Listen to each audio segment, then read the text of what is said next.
When the Jews were expelled from Spain, which effectively is about 80% of the Iberian Peninsula in 1492, they either stayed and converted to Christianity, or they left Spain proper and traveled to North Africa and elsewhere. Many moved to Portugal. Portugal was close. Portuguese and various forms of Spanish are very close, and there was always an established Jewish community there. And they settled there very nicely. Unfortunately, the king of Portugal, Manuel I, was put constantly under severe pressure by Ferdinand and Isabella to do to his Jews precisely what they had done to theirs.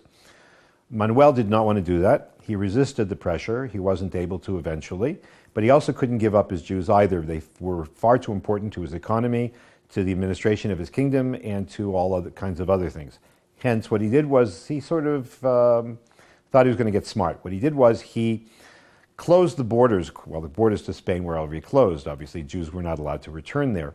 What he did was he closed the ports, and he declared that all Jews have to leave or they have to convert to Christianity. Now, since the ports were closed and the borders to Spain were closed, there was nowhere for the Jews to go.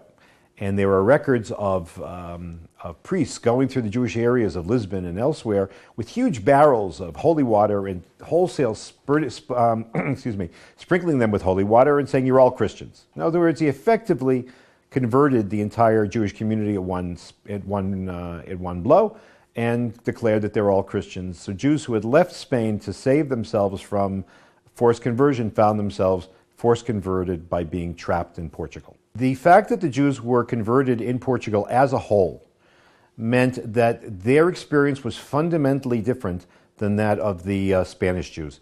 When the Jews were expelled from Spain, the people who left were the most loyal, the most learned, and the most dedicated Jews of the Spanish Jewish community. Hence, those who were left behind were left without leadership, without books, without any way to be able to maintain themselves as Jews after the expulsion, once they were forced to become Christians.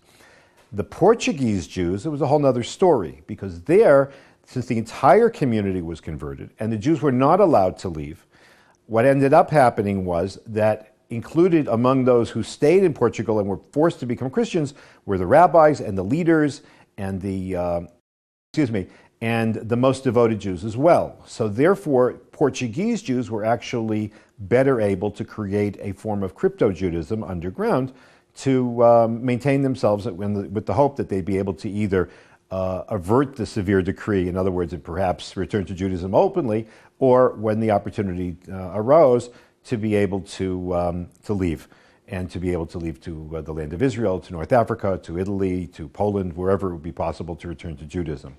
That was a fundamental difference between the two.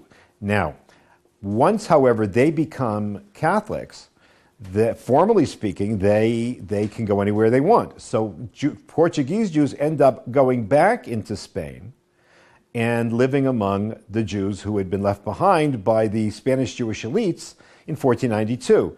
And they end up filling the vacuum of leadership and learning and devotion to Judaism, which had been the lot of the Spanish Jews when their more devoted, perhaps, and more loyal brethren had left in 1492.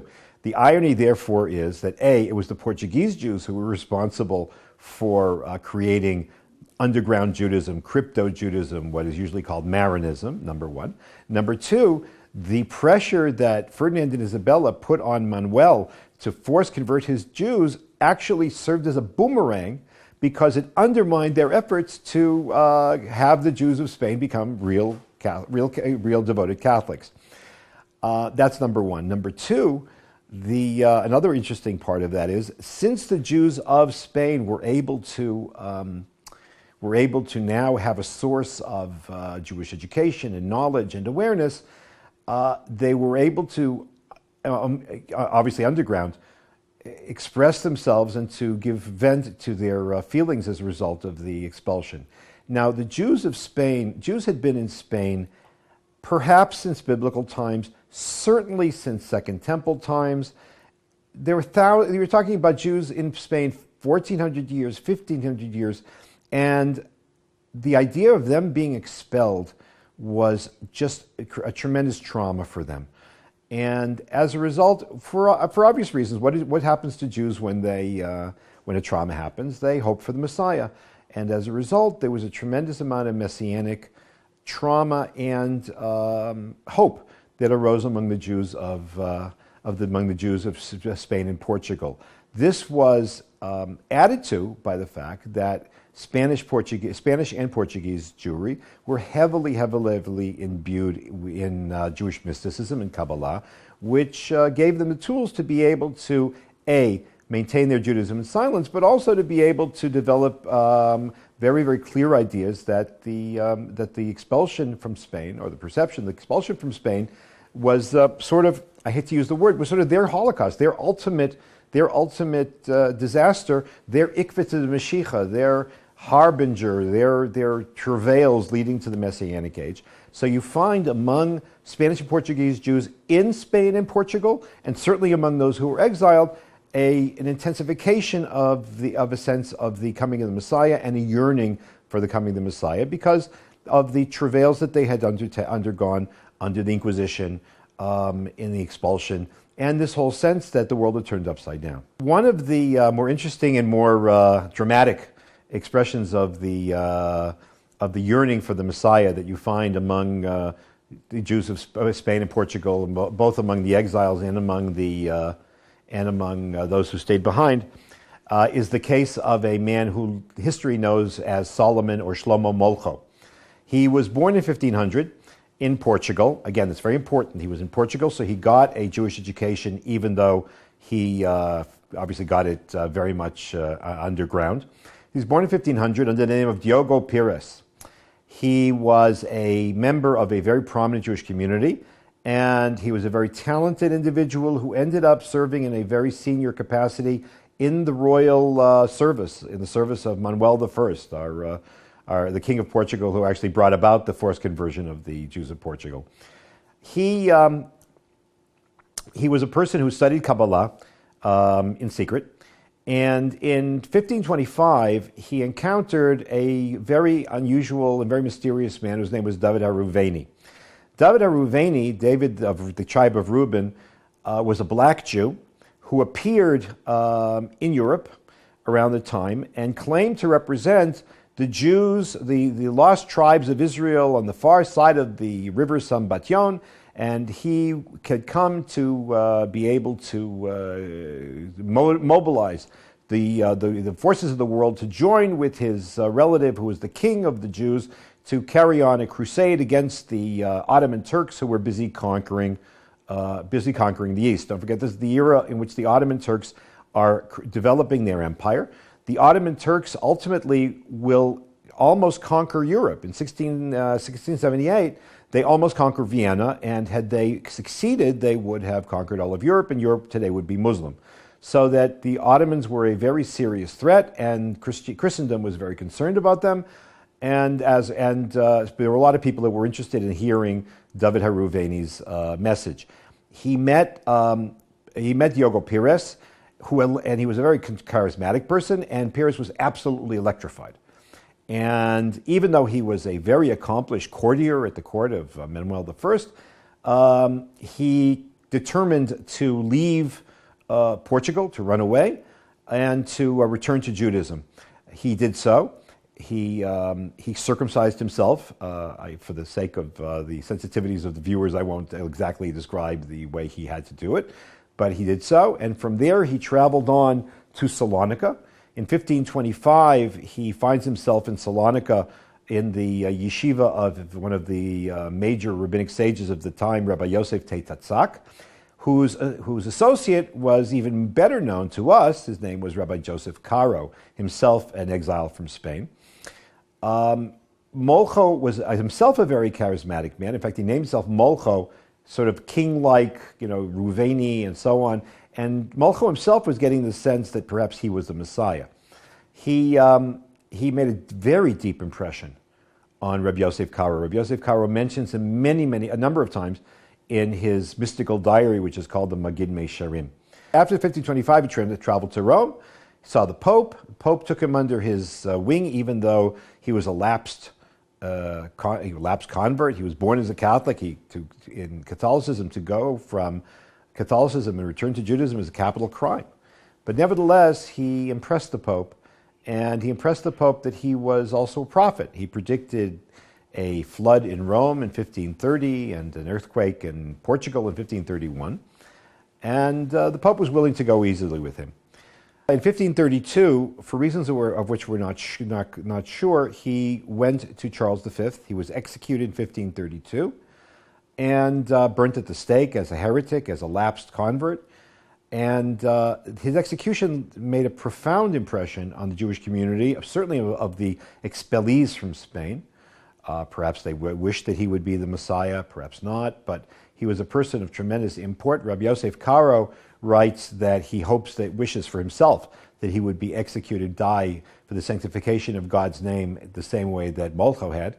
And his writings were studied, and his special flag and uniform were preserved by the Jews of Prague, and those who go to the Jewish community in Prague and visit, which I recommend, can see them in one of the museums in Prague. Yosel of Rosheim, who lived at the end of the 15th and into the first third of the 16th century, was the quintessential, what is called shtadlan. He was a court Jew. In other words, he served in the courts, actually in our case, the courts of the Habsburgs, who ruled the Holy Roman Empire, which was still, actually that's not true, the Austro-Hungarian Empire, ruling from Vienna. He served a dual capacity. On the one hand, he was the right-hand man of Emperor Maximilian I of the Habsburg Empire, and his son, the aforementioned Charles V, who was the grandson also of Ferdinand and Isabella. He was best known for intervening on behalf of Jews throughout Christian Europe, especially in the areas of the empire. So whenever there was a blood libel, or whenever there were agitations against Jews, whenever Jews were in danger, he would swoop in and he would try to help them. In the case of one of the more interesting cases, he had, however, put him at odds with the Jewish community. He was very much against the messianic pretensions and agitations of Shlomo Molcho. He was very much against his preaching the end of days, and it's not 100% clear what his role was in terms of the events that led to the execution of Molcho in 1532. However, Rosheim is very important, both as a Jewish philosopher and thinker, as a supporter of Torah scholars, and most important as the quintessential, or the prototype, of the Jewish lay leader, who on the one hand is very much ensconced in the power structure of whatever kingdom or empire he finds himself, and on the other hand, using his advantage to be able to help Jews. In a sense, more popularly known person who follows in that tradition, he's sort of like a Moses Montefiore of the end of the 15th, early 16th century, whereas Montefiore did not have a formal role or formal position at court. He was very close to Queen Victoria, and he used that connection to be able to help Jews wherever was necessary. And Yosel of Rosheim was really a harbinger, or a prototype for that kind of activity. As far as Eliyahu Kapsali came from the city of Candia. Candia is the capital of Crete. He came from a combination of Greek and German Jews. But what's important for us to remember is that Venice ruled Western Greece and ruled Crete. So he really grew up, despite whatever his ancestry was, he grew up very much in a Renaissance Italian environment. And he was the chief rabbi of the Jews of Candia. He left volumes of responsa. He wrote a beautiful book, very large book, about the commandment to honor one's parents. And he actually went from Candia as a young man to the city of Padova. Padova, which sits on the what's called the Venetian terra firma. In other words, not Venice itself. At the time, Jews were not allowed to live in Venice, but a city that was under Venetian rule on the dry land in the Venetian Republic, and there he went in 1507 to study under a person who was considered to be the leading rabbinic authority in Italy, whose name was Rabbi Yehuda or Judah Mintz. Rabbi Yehuda Judah Mintz himself was an Ashkenazi from Germany, which says a lot about the cultural background of Kapsali. In other words, on the one hand, he's a Yekka, he's a German Jew. He's very Ashkenazi. On the other hand, he's very Italian. On the other hand, he's Greek. And in that sense, he represents the unique nature of Italian Jewish culture in the time of the Renaissance, where not only are Jews open and adapting selectively Renaissance Italian elements, but they also represent a mixture and a merging of different Jewish traditions. What's unique about Kapsali is that he became a historian. It's not something that Jews often did. Sort of a funny thing for me to say because I'm a professional historian. But he became a historian. He read extensively general Italian historical literature, and he wrote two major Hebrew works of history. One is called Toldot Yehudei Venezia, the history of the Jews in Venice, which is an invaluable source for the internal life of the Jews in northeastern Italy at the time. It talks about how yeshivot were organized and how the studies were undertaken and so on. And also a book called Seder Eliyahu Zuta, the lesser order of Elijah, in which he talks about the history of, generally history of Italy, the history of Turkey, the history of his era.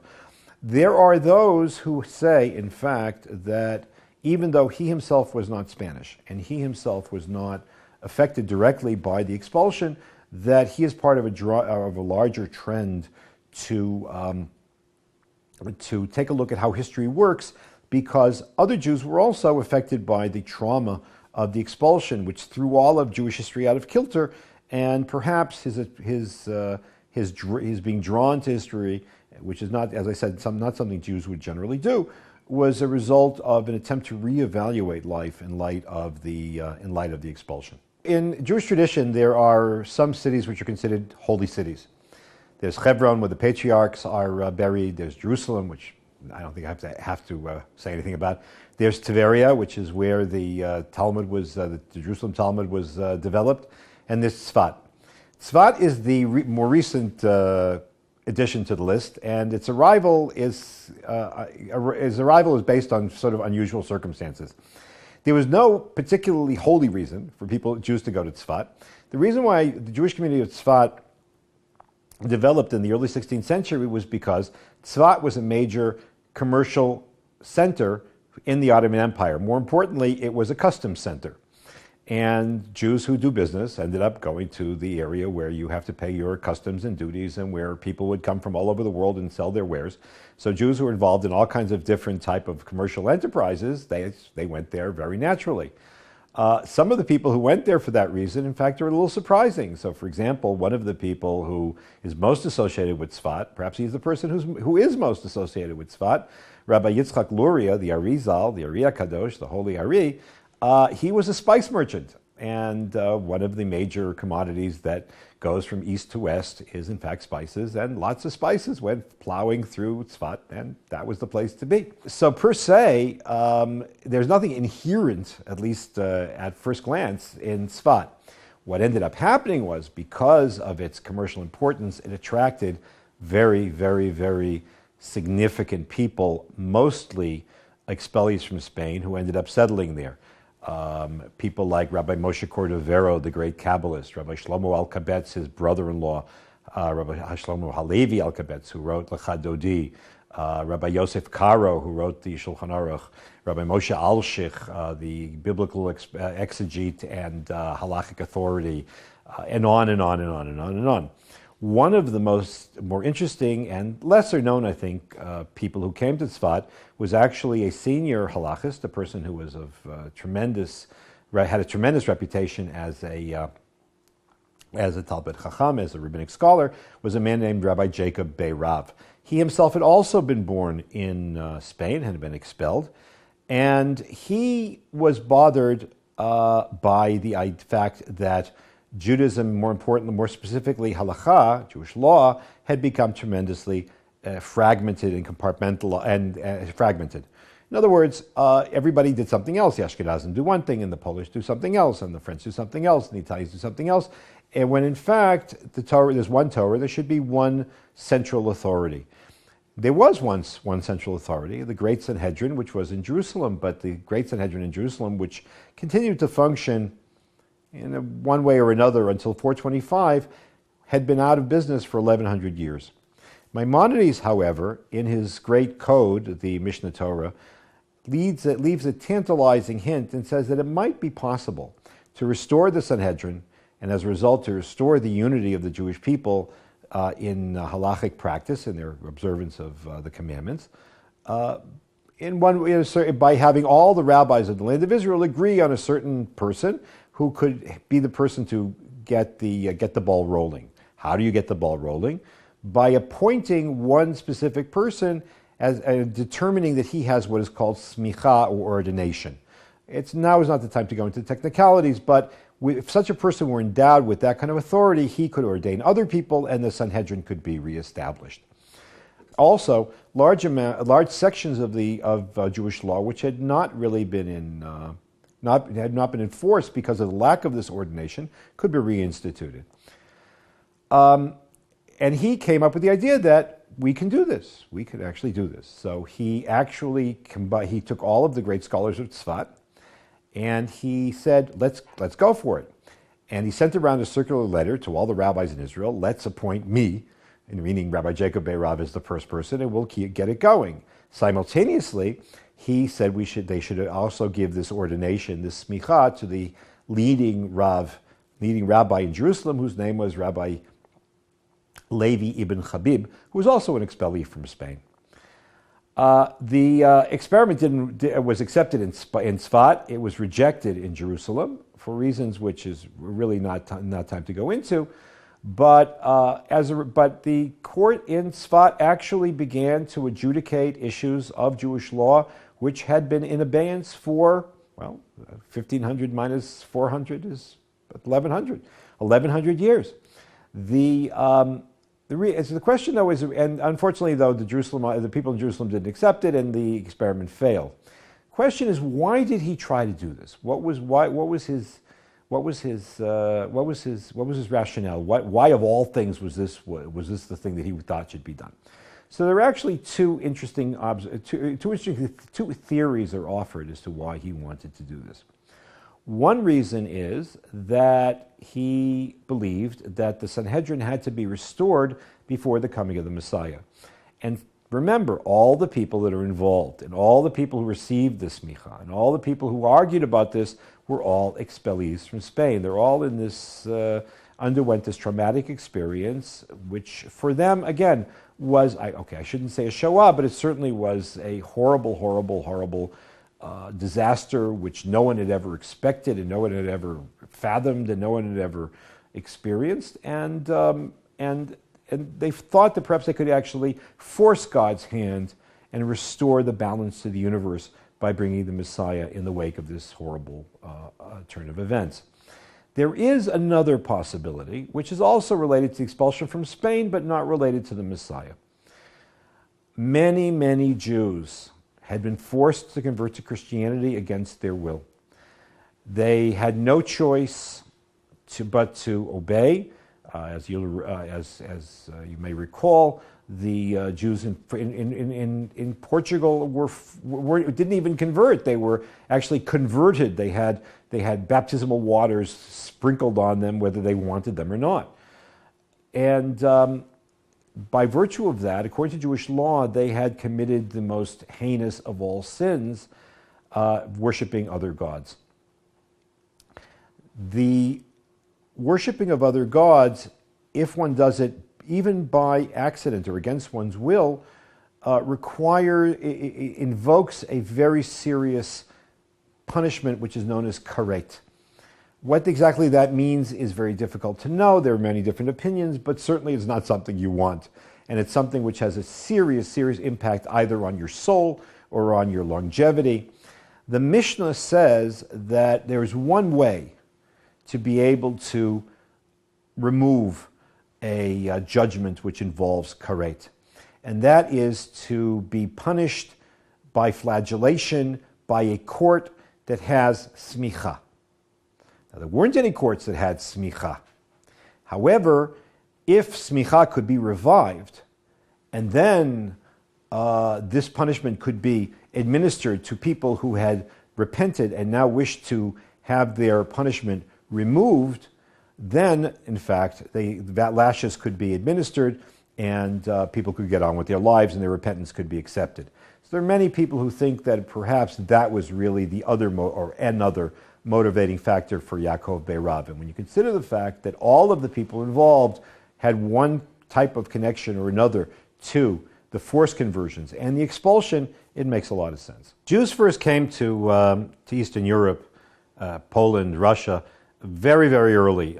It's clear that from the early Middle Ages, even by the 10th, 11th century, there were Jews in what we now know as Russia and Poland and so on. In fact, in the 12th century, there were Jews from Poland who sent their children to France to study in the academy of the Tosafists of Rabbeinu Tam, Rabbi Jacob Tam, and others.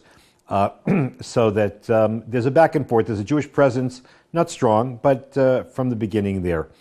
As Europe begins to expand eastward, and as the various German kingdoms and the church conquer Eastern Europe, and don't forget that Poland and Lithuania and Latvia and Estonia, these are all Catholic countries. They're not Greek Orthodox or Russian Orthodox countries.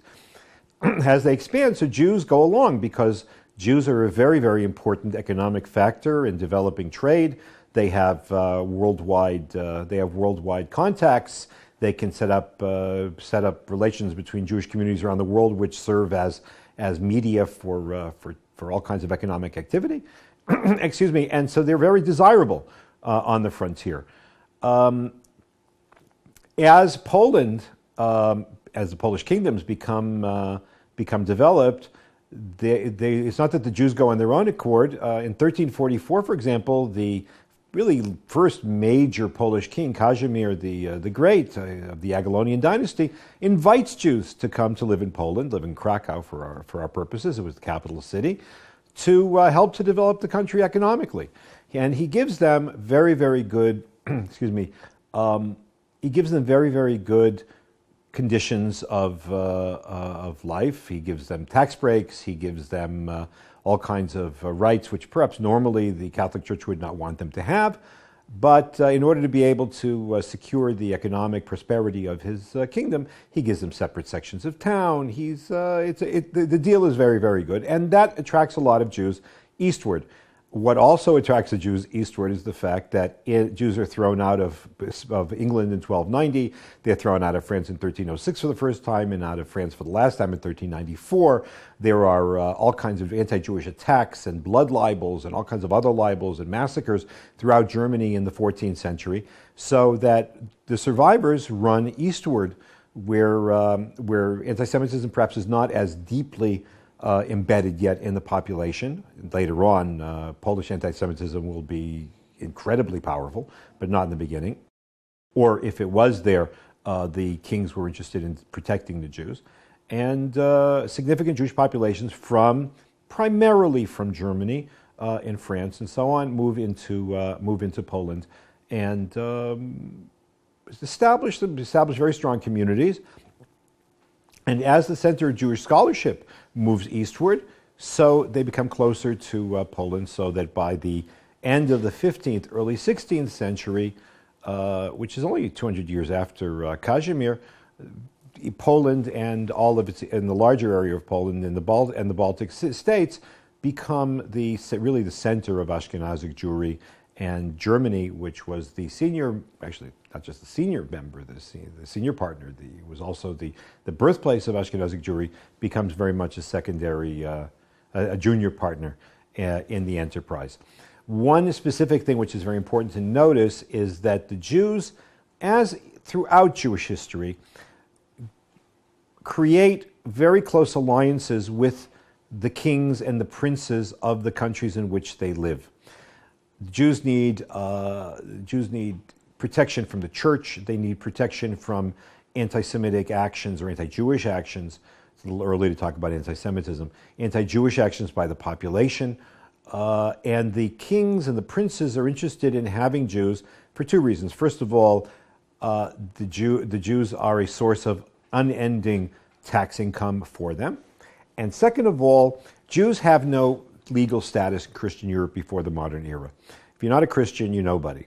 So what you do is you ask the local lord or the king, whoever, to create sort of like an ersatz, a sort of like made-up kind of status, which allows you to have rights, to have protections. And what happens is the king puts all these rights, in which Jews pay a lot of money for, in something called a privilegium, which basically comes from the Latin word private law. And so the Jews are dependent upon the kings for their legal status and for their protection and for the right to be able to run their lives according to Jewish law. At the same time, the kings and the princes are interested in this because the Jews do business and they can tax them as much as they humanly want. In fact, to a certain degree, they were considered to actually belong to the nobles. This is true throughout Europe, throughout the Middle Ages. In the 16th century, the Szlachta, the Polish nobility, puts the Jews to work many Jews to work in a very special enterprise. They conquer the Ukraine and take over all kinds of very large estates, and Jews are appointed to run the estates for the Szlachta. Now, the Ukraine, as opposed to the rest of Poland, is not Catholic. The Ukraine is Russian or Greek Orthodox, or at this point Russian, or about to become Russian Orthodox. So that the Ukrainians see the Poles as not only as overlords and as oppressors who squeeze them for money, they also see them as heretics. Because since 1054, the Greek Orthodox Church and the Catholic Church have considered each other heretical, which means that you have to go to war and hate them because they represent evil and incorrect belief.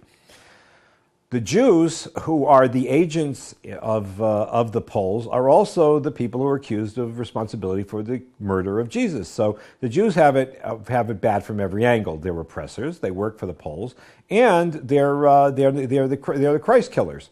And this puts the Jews, so long as things go okay, in a position of power on behalf of the Polish overlords, but expose them to be the target of resentment and hatred on the part of the Ukrainian population, who sees them as representatives of the Poles, as Christ killers, as bloodsuckers, and as ultimately diabolical elements in their land. This comes to a head in 1648. In 1648, the Cossacks were a major part of the Ukrainian population. They were sort of like the elite guard, under a man named Bogdan Khmelnytsky, revolt against the Szlachta.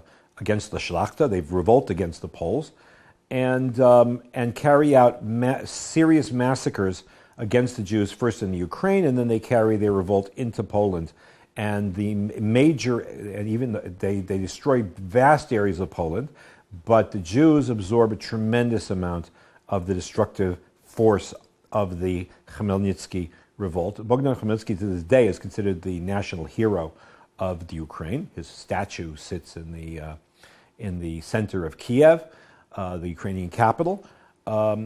In the course of those uprisings in 1648, 1649, somewhere between, the numbers are vastly debated, somewhere between 20,000 and 100,000 Jews are murdered.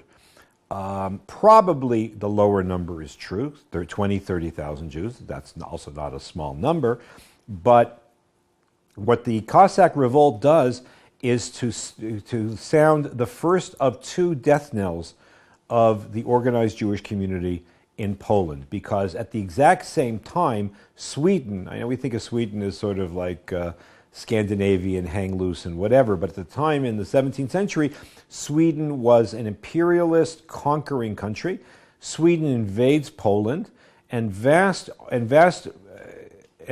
wars are carried out in Poland between the Russians and the Ukrainians and the Poles and the Swedes, and and everybody else you want, and the Jews are in the middle. In the wake of that sort of 1-2 punch of the Khmelnytsky revolt, and of course the Cossacks make common cause with the Swedes. In the context of all of these wars, the Jewish community suffers tremendous damage. The leadership is wiped out. Communities are laid low. Jews are murdered wholesale, and the Jewish community is dealt a blow from which it never will recover. Ultimately, this leads to the partition of Poland. Poland disappears as an independent political entity. It's divided between Prussia, which becomes actually the major force in United Germany, the Austro-Hungary, and Russia. All of this takes a tremendous toll and undermines Jewish self-rule, Jewish self-confidence, Jewish economic survival, and deals a blow to Polish Jewish life from which it really never recovers. Shabtai Tzvi, who declared himself to be a Messiah, he was born in Smyrna in Anatolia. He started a messianic movement which swept the Jewish world. People aren't aware of the fact that it spread all the way from Turkey to Germany to Spain to North Africa to Italy to Eastern Europe, all over the Jewish world.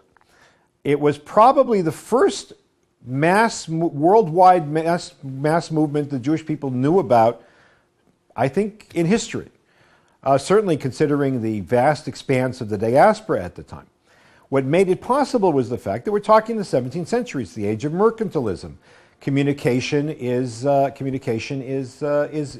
very, very good. Ships bring news within reasonable amounts of time from port to port. Broadsides and papers. Ships are the intensive shipping trade between England and France and Holland and the Italian city-states and the German city-states, and just news spreads like wildfire. And in fact, the news of Shabtai Tzvi's asserting that he was the Messiah spread like wildfire, and sadly I have to say that there's no question that the overwhelming majority of Jews hoped that he would be the Messiah. Within a short period of time, the news reached Hamburg, Germany, and Poland, to the degree that there's a famous Jewish woman whose name was Glickel of Hameln, which is in Germany. She describes how her father packed his bags, sold his business, sat there waiting with his packed bags, waiting for the Messiah to reveal himself. The word came to Poland, and none other than Rabbi David Halevi, who was known in rabbinic circles as the author of one of the major commentaries on the Shulchan Aruch of the Code of Yosef Karo, called the Turei Zahav, or the Taz, sent his son and someone else to go check out Shabtai Tzvi to see if it's possible that this is really the real thing. So that the impact of the hope that the Messiah had come really took in all of Jewry. There were people who objected. There were people who warned. Especially there was a rabbi in Amsterdam whose name was Rabbi Sasportas, who screamed and yelled that this guy's a fraud, but nobody wanted to listen to him. Because the idea that perhaps this person was the Messiah, the idea that perhaps we've finally come to the end of time, was just so attractive. What happened was that in 1666, Shabtai Tzvi went to Istanbul, and with every intention of realizing his messianic, we could call them delusions or aspirations, and he was going to demand that the Sultan, now you have to remember, this is the Sultan who rules an empire that goes from southern Austria all the way through the Middle East and beyond, that he should take off his turban and let Shabtai Tzvi rule. Well, the Sultan wasn't that thrilled with that idea. Instead, he told Shabtai Tzvi, I'll give you another offer. You either convert to Islam or I'll kill you. And Shabtai Tzvi, to the horror of the entire Jewish world, converted to Islam. Now, there is no way to justify or explain a Messiah who converts. The Messiah is here to bring in God's kingdom and not to convert to another religion. What ended up happening was two things. Most Jews in the world went into a deep spiritual malaise, depression, disappointment. The intensity of the anticipation that this was the Mashiach was so high that as high as the heights were of anticipation, so were the depths of disappointment among many, many Jews within the world. And the blow was just incalculable. Some of the followers of Shabtai Tzvi could under no circumstances make peace with the idea that he was not the Messiah. So they followed him into Islam, claiming, really kind of strangely, that the way for the Torah to become real and the way for the kingdom of God to be realized is by converting to another religion, and they explained it based on mystical, Kabbalistic rationales. There were also, and by the way, just in passing, the descendants of those Jews still exist, and they are known as the Dunma. They practice Islam outwardly, but everybody knows that they're not really true Muslims, that they follow a religion that revolves around Shabtai Tzvi. In any case, in Eastern Europe, the fear of, or the disappointment with Shabtai Tzvi affected everybody as much as anywhere else. And there were Jews in Poland who followed a Dunma-like kind of pattern and either converted to Christianity, as one group did, or basically became double Marranos. In other words, they continued being Jews outwardly, but inwardly they followed a very sort of perverted Jewish theology which involved not observing the commandments, but breaking the commandments as a way of bringing the Messiah. I know that sounds backwards, but that's the way it was. And they were a very, very serious factor in European Jewish life. Well, certainly in the 17th and 18th century, and we know that there were Sabbatians active in Europe up until the outbreak of the Second World War. And it was against the fear of Sabbatianism, the fear of messianism, the fear of people getting too into charismatic and sort of normative Jewish practices that led many more sort of like staid rabbinic types like the Rabbi Elijah, the Gaon of Vilna, to oppose the Chassidut of the Baal Shem Tov, because they were afraid that perhaps this was just another version of the same thing. The attraction of the Chassidut of the Besht is due to a number of different factors. Number one, there's no way to gainsay the fact, the power of the personality and the piety, not only of the Baal Shem Tov, but also of his initial group of followers and of his students. You have to make a distinction between his contemporaries like Gershon of Kittiv, his brother-in-law, and others, and those who were actually his students. Their power of personality was a very, very important factor. But they had a message, and the message was very, very providentially timed. Number one, whereas the Baal Shem Tov himself did not start a movement. I mean, basically, he was the one who trained those who created the movement of Chassidut.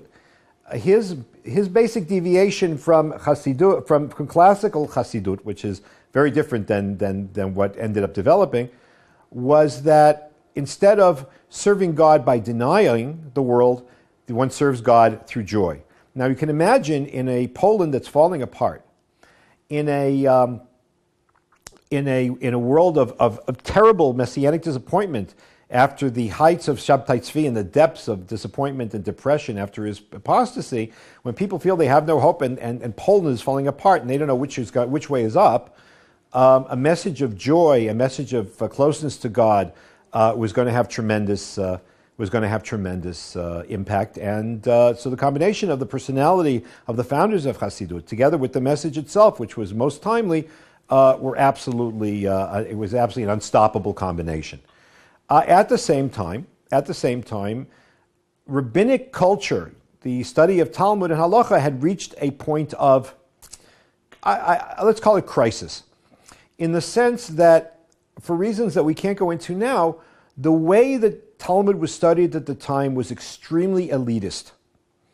And the method that was used to study was very over-intellectualized and had really outgrown itself. It really had played itself out. So that there was really no inspiration to be derived from the way that the Torah was being studied.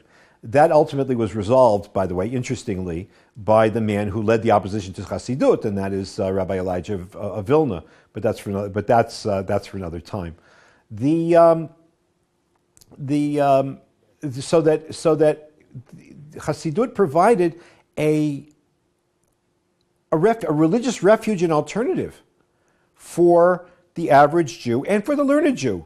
Those who say that Chassidut was only for the masses are really wrong, because when you consider the fact that all of the major players, all of the people who came seeking out the Baal Shem Tov or seeking out his followers, they were all significant rabbinic scholars in their own right. So obviously the message was not just restricted to the masses. So that's one aspect of it. So if it's so wonderful, what was the opposition?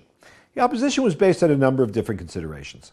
Consideration number one is the fact that Chassidut popularized many elements of Kabbalah, of Jewish mysticism. And the rabbis and leaders of the Jewish community throughout the world, but especially in Poland, were very well aware of the fact that it was precisely that kind of popularization which made Shabtai Tzvi possible. So there was fear that this could happen again, even despite the best intentions, perhaps, of the Baal Shem Tov and his followers. That's number one. Number two, there was something else, and it's interesting, the Baal Shem Tov himself died in 1760. It was only 12 years later, in the era of the activity of the students, of the major students of the Baal Shem Tov, that opposition was developed in Lithuania, and not just in Lithuania, to Chassidut in 1772. It wasn't just fear of Sabbatianism or of too much Kabbalah. There was something else to it. When you consider the way that Chassidut developed, where individuals rally around a Rebbe, rally around a central figure, you realize what the danger was. The danger or the concern was this. Jewish life since the early Middle Ages had been based on the community. You followed the customs of the community. You did everything with the community. You would do nothing that the community didn't do. You ate what the community ate. The community was sacred. Now you have a situation in which people live scattered around, but their primary loyalty is not to their community, but to their Rebbe. And not only that, the Rebbe, or the various Rebbeim, the various teachers, they prescribe a different prayer book. And they prescribe a different way of slaughtering animals. And they, in fact, say that on holidays you should come to them and abandon the community. So there was a serious concern that the shift in power structure of the Jewish life would further weaken the communities that had already had a 1-2 punch of the Khmelnytsky riots or the Khmelnytsky massacres, together with the damage imposed by the various traumas that Poland had gone through during this period. And it was that destabilization of Jewish life and the shifting of loyalty from communities to let's call them virtual communities, that were created by the disciples of the Baal Shem Tov and their disciples, that was at the center of the opposition and the concern of the so-called misnagdim, of the opponents of Chassidut. A schism never happened, I think for a very simple reason. And that is, as opposed to Sabbatians, who rejected Jewish law and observance, while Chassidut pushed the envelope probably way beyond what anybody wanted to see, they never pushed the envelope over the table. They always stayed within a reasonable, or as much as possible, reading of what halakha, Jewish law, allows, and therefore guaranteed the fact that schism was avoided.